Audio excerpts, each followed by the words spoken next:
ICC champions trophy England ಸರಣಿ draw. Asia ಕಪ್ನಲ್ಲಿ ಅಜೇಯ ಚಾಂಪಿಯನ್. ವೆಸ್ಟ್ ಇಂಡೀಸ್ ವಿರುದ್ಧ ಕ್ಲೀನ್ ಸ್ವೀಪ್ ರೆಕಾರ್ಡ್. ಸದ್ಯ ಸೂಪರ್ ಸಾಲಿಡ್ ಫಾರ್ಮ್ನಲ್ಲಿರುವಂತಹ ಟೀಮ್ ಇಂಡಿಯಾ ಈಗ ಆಸ್ಟ್ರೇಲಿಯಾ ಸರಣಿಗೆ ಸಜ್ಜಾಗಿದೆ.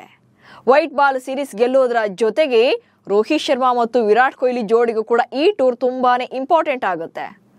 ಅದು ಅಲ್ಲದೆ ಪಾಕ್ ವಿರುದ್ಧ ಭಾರತದ ನೋ ಶೇಕ್ ಹ್ಯಾಂಡ್ ನಿರ್ಧಾರವನ್ನ ಟೀಕೆ ಮಾಡ್ತಾ ಇರುವಂತಹ ಕಾಂಗರೂ ನಾಡಿನ ಆಟಗಾರರಿಗೆ ತಕ್ಕ ಪಾಠ ಕಲಿಸಬೇಕಿದೆ. 3 ಪಂದ್ಯಗಳ ಏಕದಿನ ಸರಣಿ ಭಾರತಕ್ಕೆ ಎಷ್ಟು ಮುಖ್ಯವಾಗುತ್ತೆ? ರೋಹಿತ್ ಮತ್ತು ಕೊಹ್ಲಿಗೂ ಕೂಡ ಬಿಸಿಸಿಐ ಕೊಟ್ಟಿರುವಂತಹ ಚಾಲೆಂಜ್ ಏನು? ಈ ಸರಣಿ ಬಳಿಕ ಭಾರತ ತಂಡದ ಸ್ವರೂಪವೇ ಬದಲಾಗುತ್ತಾ? ಆಸ್ಟ್ರೇಲಿಯಾ ಆಟಗಾರರು ದೌಲತ್ತು ಹೆಚ್ಚಾಯ್ತಾ? ಈ ಬಗೆಗಿನ ಒಂದಷ್ಟು ಮಾಹಿತಿಯನ್ನ ಈ ವಿಡಿಯೋದಲ್ಲಿ ನೀಡ್ತೇನೆ. ನಾನು ಶಾಂತ. ನೀವು ಸುದ್ದಿಯಾನದ ಸಬ್ಸ್ಕ್ರೈಬರ್ ಆಗೋದಿಕ್ಕೆ ಮರಿಬೇಡಿ. ವೈಟ್ ಬಾಲ್ ಹಾಗೆ ರೆಡ್ ಬಾಲ್ ಫಾರ್ಮೆಟ್ ನಲ್ಲಿ ಡಾಮಿನೇಟ್ ಮಾಡ್ತಾ ಇರುವಂತಹ ಟೀಮ್ ಇಂಡಿಯಾ ಈಗ ಆಸ್ಟ್ರೇಲಿಯಾ ಸರಣಿಗೆ ರೆಡಿಯಾಗಿದೆ. ಅದು ಅಲ್ಲದೆ ಈ ಸರಣಿಯಲ್ಲಿ ರೋಹಿತ್ ಶರ್ಮಾ ಮತ್ತು ವಿರಾಟ್ ಕೊಹ್ಲಿ ಕಂಬ್ಯಾಕ್ ಮಾಡ್ತಾ ಇರೋದು ಸರಣಿಯ ಮೇನ್ ಹೈಲೈಟ್ ಆಗಿದೆ. ಶುಭ್ಮನ್ ಗಿಲ್ ನಾಯಕತ್ವದಲ್ಲಿ ಇಬ್ಬರು ಲೆಜೆಂಡರಿ ಪ್ಲೇಯರ್ಸ್ ಕಣಕ್ಕಿಳಿತಾ ಇದ್ದು 2027ರ ಏಕದಿನ ವಿಶ್ವಕಪ್ ದೃಷ್ಟಿಯಿಂದ ಈ ಸೀರೀಸ್ ಮೇಲೆ ಎಲ್ಲರ ಕಣ್ಣಿದೆ. 5 ತಿಂಗಳ ಬಳಿಕ ಮೈದಾನಕ್ಕೆ ರೋಹಿತ್ ಮತ್ತು ಕೊಹ್ಲಿ. ಆಸ್ಟ್ರೇಲಿಯಾ ವಿರುದ್ಧದ 3 ಏಕದಿನ ಪಂದ್ಯಗಳ ಸರಣಿ ಇದೇ ಅಕ್ಟೋಬರ್ 19ರಂದು ಪರ್ತ್ನಲ್ಲಿ ಆರಂಭವಾಗುತ್ತೆ. 2ನೇ ಪಂದ್ಯ ಅಕ್ಟೋಬರ್ 23ಕ್ಕೆ ಅಡಿಲೇಡ್ನಲ್ಲಿ ಓವಲ್ ಮೈದಾನದಲ್ಲಿ ನಡೆದರೆ ಕೊನೆಯ ಪಂದ್ಯ ಅಕ್ಟೋಬರ್ 25ಕ್ಕೆ 3ನೇ ಏಕದಿನ ಪಂದ್ಯ ಸಿಡ್ನಿ ಕ್ರಿಕೆಟ್ ಮೈದಾನದಲ್ಲಿ ನಡೆಯಲಿದೆ. ಈ ಸರಣಿಯಲ್ಲಿ ರೋಹಿತ್ ಮತ್ತು ಕೊಹ್ಲಿ ಅವರು ಆಡ್ತಾ ಇದ್ದು ಬರೋಬ್ಬರಿ 5 ತಿಂಗಳ ಬಳಿಕ ಮೈದಾನಕ್ಕಿಳಿತಾ ಇದ್ದಾರೆ. ಅಂದ್ರೆ IPL ಬಳಿಕ ಇಬ್ಬರು ಕೂಡ ಯಾವುದೇ ಕ್ರೀಡೆಯಲ್ಲಿ ಆಡಿರಲಿಲ್ಲ. ಆನ್ ಫೀಲ್ಡ್ ನಲ್ಲಿ ಇನ್ನು 7 ತಿಂಗಳ ಬಳಿಕ ಮತ್ತೆ ಅಂತಾರಾಷ್ಟ್ರೀಯ ಕ್ರಿಕೆಟ್ಗೆ ಕಂಬ್ಯಾಕ್ ಮಾಡ್ತಿದ್ದಾರೆ. ಅಂದ್ರೆ ಚಾಂಪಿಯನ್ಸ್ ಟ್ರೋಫಿ ಆದ್ಮೇಲೆ ಇವರು ಯಾವುದೇ ಅಂತಾರಾಷ್ಟ್ರೀಯ ಪಂದ್ಯವನ್ನ ಆಡಿಲ್ಲ. ಸೊ ಭಾರತದ ಯಂಗ್ ಕ್ಯಾಪ್ಟನ್ ಆಗಿರುವಂತಹ ಶುಭ್ಮನ್ ಗಿಲ್ಗೆ ಇದು ನಾಯಕನಾಗಿ ಮೊದಲ ಏಕದಿನ ಸರಣಿಯ ಅಗ್ನಿ ಪರೀಕ್ಷೆ ಕೂಡ ಆಗುತ್ತೆ.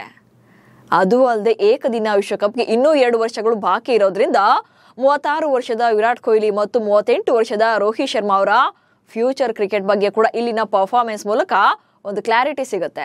ಅಂದ್ರೆ ಈ ಟೂರ್ನಿಯಲ್ಲಿ ಅವರ ಪ್ರದರ್ಶನ, ಫಿಟ್ನೆಸ್ ಅನ್ನ ನೋಡಿ ಆ ಬಳಿಕ ವಿಶ್ವಕಪ್ಗೆ ಕಂಟಿನ್ಯೂ ಮಾಡಬೇಕಾ ಅಥವಾ ಹೊಸ ಟೀಮ್ ಅನ್ನ ಕಟ್ಟಬೇಕಾ ಅನ್ನೋ ಬಗ್ಗೆ ಬಿಸಿಸಿಐ ಅಧಿಕಾರಿಗಳು ಅಂತಿಮವಾಗಿ ನಿರ್ಧಾರವನ್ನ ಕೈಗೊಳ್ತಾರೆ. ಸೊ ಇದೆಲ್ಲ ಒಂದ್ ಕಡೆ ಆದ್ರೆ ಆಸ್ಟ್ರೇಲಿಯರ ದರ್ಪ ದೌಲತ್ತು ಕೂಡ ಜಾಸ್ತಿ ಆಗ್ತಾ ಇದೆ. ಸರಣಿಯ ಆರಂಭಕ್ಕೂ ಮುನ್ನವೇ ಭಾರತವನ್ನು ಅಣಕಿಸಿ ವಿಡಿಯೋವೊಂದನ್ನ ಮಾಡಿದ್ದಾರೆ. ಏಷ್ಯಾ ಕಪ್ನಲ್ಲಿ ಭಾರತ ತಂಡದ ಆಟಗಾರರು ಪಾಕಿಸ್ತಾನ ಆಟಗಾರರಿಗೆ ಕೈ ಕುಲುಕೋಕೆ ಒಪ್ಪಿರಲಿಲ್ಲ. ಅದು ಟಾಸ್ ಟೈಮಲ್ಲಿ ಕ್ಯಾಪ್ಟನ್ಗಳ ನೋ ಶೇಕ್ ಹ್ಯಾಂಡ್ ಕೂಡ ಆದ್ರೆ ಆಟದ ನಂತರ ಆಟಗಾರರು ಅಂದ್ರೆ ಉಭಯ ತಂಡಗಳ ಆಟಗಾರರು ಪಂದ್ಯ ಮುಗಿದ ಮೇಲೆ ಎಲ್ಲೂ ಕೂಡ ಕೈ ಕುಲುಕೋಕೆ ಹೋಗಿರ್ಲಿಲ್ಲ. ಸೊ ಅಲ್ಲಿನ ಮೆನ್ಸ್ ಅಂಡ್ ವುಮೆನ್ಸ್ ಟೀಮ್ನವರು ಕೂಡ ಇದನ್ನೇ ಈಗ ಮಿಮಿಕ್ ಮಾಡಿ ಗೇಲಿ ಮಾಡ್ತಿದ್ದಾರೆ. ಅಂದ್ರೆ ಆಸ್ಟ್ರೇಲಿಯನ್ನರು ಗೇಲಿ ಮಾಡ್ತಿದ್ದಾರೆ. ಈ ವಿಡಿಯೋವನ್ನ ಶೇರ್ ಮಾಡ್ಕೊಂಡಿದ್ದಾರೆ. ಭಾರತದ ನೋ ಶೇಕ್ ಹ್ಯಾಂಡ್ ನಿರ್ಧಾರ ಅಣಕಿಸಿದ ಆಸ್ಟ್ರೇಲಿಯನ್ನರು. ಏಷ್ಯಾ ಕಪ್ನ 3 ಪಂದ್ಯಗಳಲ್ಲೂ ಕೂಡ ಭಾರತ ಪಾಕಿಸ್ತಾನ ಆಟಗಾರರು ನೋ ಶೇಕ್ ಹ್ಯಾಂಡ್ ಪಾಲಿಸಿಯನ್ನ ಮಾಡಿದ್ರು. ಇದೀಗ ಭಾರತ ಮತ್ತು ಆಸ್ಟ್ರೇಲಿಯಾ ಏಕದಿನ ಸರಣಿಗೂ ಮುನ್ನ ಆಸ್ಟ್ರೇಲಿಯಾದ ಕ್ರಿಕೆಟಿಗರು ಅಂದ್ರೆ ಇಲ್ಲಿ ಪುರುಷರು ಹಾಗೆ ಮಹಿಳೆಯರಿಬ್ಬರು ಕೂಡ ಭಾರತದ ಹ್ಯಾಂಡ್ ಶೇಕ್ ನಿರಾಕರಣೆ ನಿರ್ಧಾರವನ್ನ ಟಾರ್ಗೆಟ್ ಮಾಡಿದ್ದಾರೆ. ಹಾಗೆ ಅಪಹಾಸ್ಯವನ್ನ ಮಾಡಿದ್ದು ಆ ವಿಡಿಯೋವನ್ನ ಹಂಚಿಕೊಂಡಿದ್ದಾರೆ. ಈ ವಿಡಿಯೋದಲ್ಲಿ ಮೊದಲಿಗೆ ಒಬ್ಬ ಆಂಕರ್ ಟೀಮ್ ಇಂಡಿಯಾ ಎಷ್ಟು ಬಲಿಷ್ಠವಾಗಿದೆ ಅನ್ನೋದು ನಿಮ್ಗೆಲ್ಲ ಗೊತ್ತಿದೆ, ಆದ್ರೆ ನಾವು ಅವರ ಒಂದು ವೀಕ್ನೆಸ್ ಅನ್ನ ಫೈಂಡ್ ಮಾಡಿದ್ದೇವೆ ಅಂತಾರೆ. ಆ ಟೈಮಲ್ಲಿ ಮತ್ತೊಬ್ಬ ಆಂಕರ್ ಭಾರತೀಯರಿಗೆ ಸಾಂಪ್ರದಾಯಿಕ ಶುಭಾಶಯ ಅಂದ್ರೆ ಶೇಕ್ ಹ್ಯಾಂಡ್ ಮಾಡೋದು ಅಷ್ಟಾಗಿ ಇಷ್ಟವಿಲ್ಲ ಅನ್ನೋದು ನಮ್ಗೆ ಗೊತ್ತಿದೆ. ಹೀಗಾಗಿ ನಾವು ಚೆಂಡನ್ನ ಎಸೆಯೋಕ್ಕೂ ಮುನ್ನವೇ ಅವರನ್ನ ಕನ್ಫ್ಯೂಸ್ ಮಾಡಬಹುದು ಅಂದಿದ್ದಾರೆ. ಇದಕ್ಕೆ ಆಸ್ಟ್ರೇಲಿಯಾದ ಆಟಗಾರರು ಬೇರೆ ಬೇರೆ ರೀತಿಯಲ್ಲಿ ವಿಶಸ್ ಮಾಡಬಹುದು ಅನ್ನೋ ತರ ಆಕ್ಟ್ ಮಾಡಿದ್ದಾರೆ.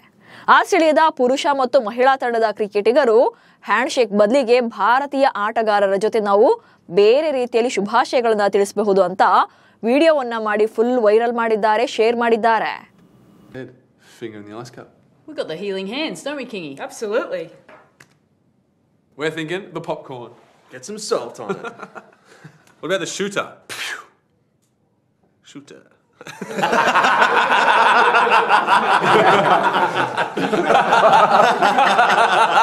That's what I'm saying.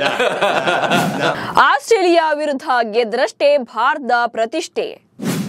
Actually ಪಾಕಿಸ್ತಾನದ ಆಟಗಾರರಿಗೆ ಕೈ ಕುಲುಕ್ಬೇಕಾ ಅಥವಾ ಬೇಡವಾ ಅನ್ನೋದು ಭಾರತೀಯರಿಗೆ ಬಿಟ್ಟಂತ ವಿಚಾರ. ಅದು ನಮ್ಮ ಚಾಯ್ಸ್ ಆಗಿರುತ್ತೆ. ಅದನ್ನ ಅಣಕ ಮಾಡೋದು, ವ್ಯಂಗ್ಯ ಮಾಡುವಂತ ರೈಟ್ಸ್ ಆಸ್ಟ್ರೇಲಿಯನ್ನರಿಗಿಲ್ಲ.